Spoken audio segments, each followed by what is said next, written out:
Just want to ask about Ange Postecoglou. You're well connected in Saudi, Ben. There's suggestions he could take the Al Ahly job. What have you been hearing?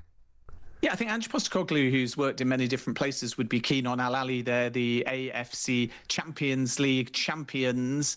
And the sort of oddity of this situation is, on the one hand, Lee Congleton, who used to be at Atlanta and Leicester and is the sporting director for Al Ahly, is searching for a new manager, as he did in January. Yet you've got other members of the Al Ahly board that say, hang on a minute, maybe we should stick with Matthias Jassel.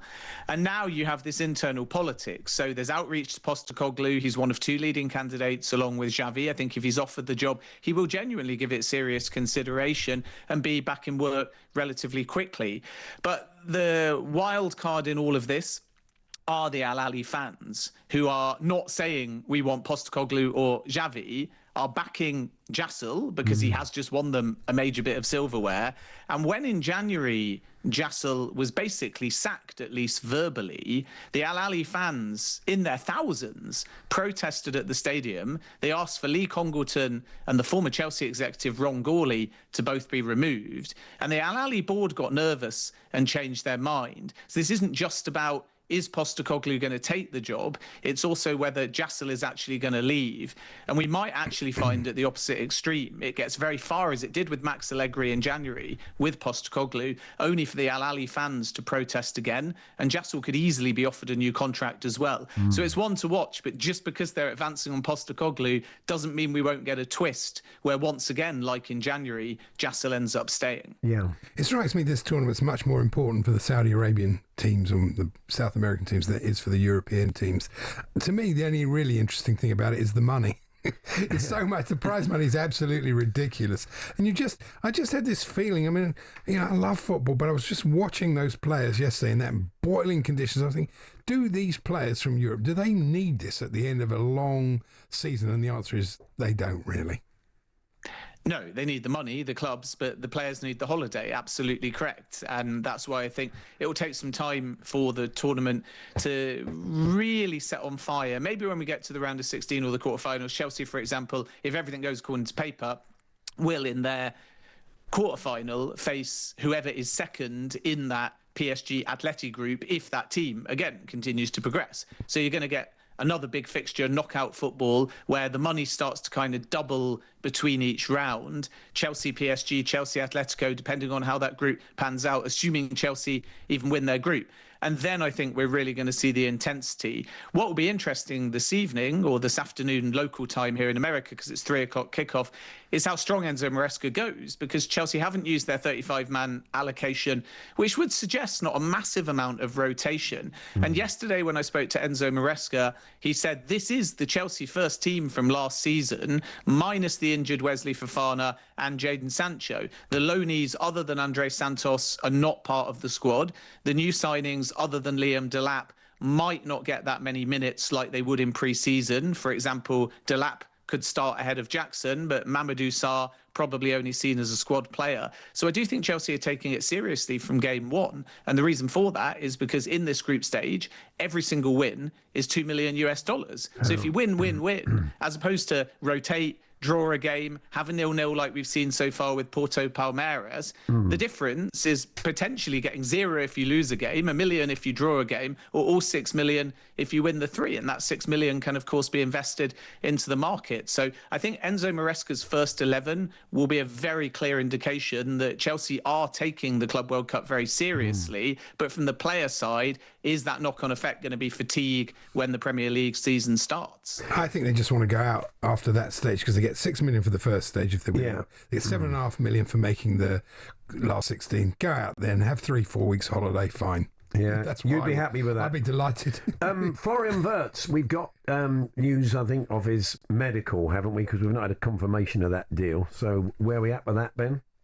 Yeah, I think that Liverpool fans, who knows, it might even be a club hashtag, are going to start calling it Florian Friday. That's when the medical is scheduled. Maybe they'll even get Milos Monday for Milos Kerkez as well, although there's no fee yet agreed. But of course, Liverpool are positive. So Wirtz is arriving in Liverpool actually on Thursday. Doesn't quite have the same ring to it, but then the formalities are Friday. It's a £100 million deal, 60 million in add-ons. The add-ons will only be paid in full if Liverpool win major silverware and Wirtz is playing regularly. And by that, I mean, it won't just be a case of Liverpool winning the silverware and, of course, him being at the club. There might well be criteria where it's not paid in full unless he plays a certain amount of games within a Premier League season or a Champions League campaign if they win it too. And that, I think, is why the deal was so complicated. So Liverpool feel this is excellent business. It could be a British transfer record if the full 116 million is paid. And then the wage is roughly £10 million, but it could rise to about 12.5 million if team and individual bonuses are hit, which means that Wirtz very much fits into Liverpool's wage structure. He's on less than Salah, less than Van Dijk, and this is why Liverpool really feel they've got value for money. You may remember when Man City pulled out, and it may be because Wirtz has indicated he wanted to move to Anfield, the City perspective was it's just too costly with the agent fees, the transfer fee, the wage. But if you look at the deal that Liverpool have got, he fits very much within their financial structure, and that's why they're delighted to have got this one over the line, and they believe they've done so on their terms. Bournemouth have to be careful, though. If they lose Kerkez, lose Hussein,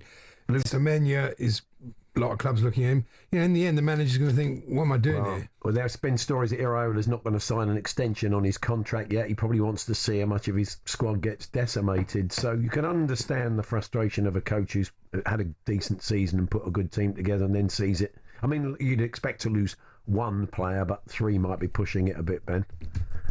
Yeah, I think Bournemouth's perspective is that there won't be this mass exodus. They won't unduly stand in players' ways, but certain futures will be intertwined now. So Dean Howson to Real Madrid, simple because there was a release clause. Milos Kerkez to Liverpool is expected, and Richard Hughes naturally has a strong relationship with his former club. But let's not forget, Adrian Truffert's come in today for £14 million, a left-back from Rennes. So Bournemouth are also spending the money. And right now, no bids for Semenyo. It's possible he departs. Bayer Leverkusen are looking at Justin Kluivert. Bournemouth are very clear he's not for sale. PSG want Zabanyi, but that is a likely 50 million plus deal, and still Bournemouth might say no, the valuation hasn't been met. So it's a compliment to Bournemouth that all of these players are desired by other clubs, but I actually think once maybe one, possibly two go out the door and Bournemouth bring in money to strengthen, they probably will say at this point, nobody else is for sale. So there's a kind of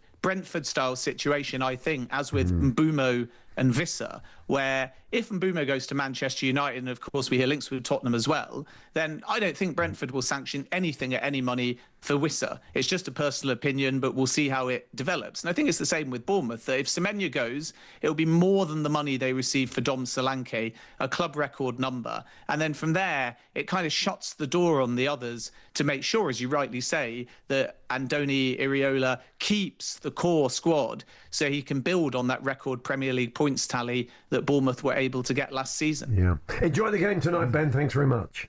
Thanks, guys. Paul Hawksbee and Andy Jacobs, Monday to Friday afternoons 1 till 4 on AM, on DAB, via the talkSPORT app and on your smart speaker. talkSPORT.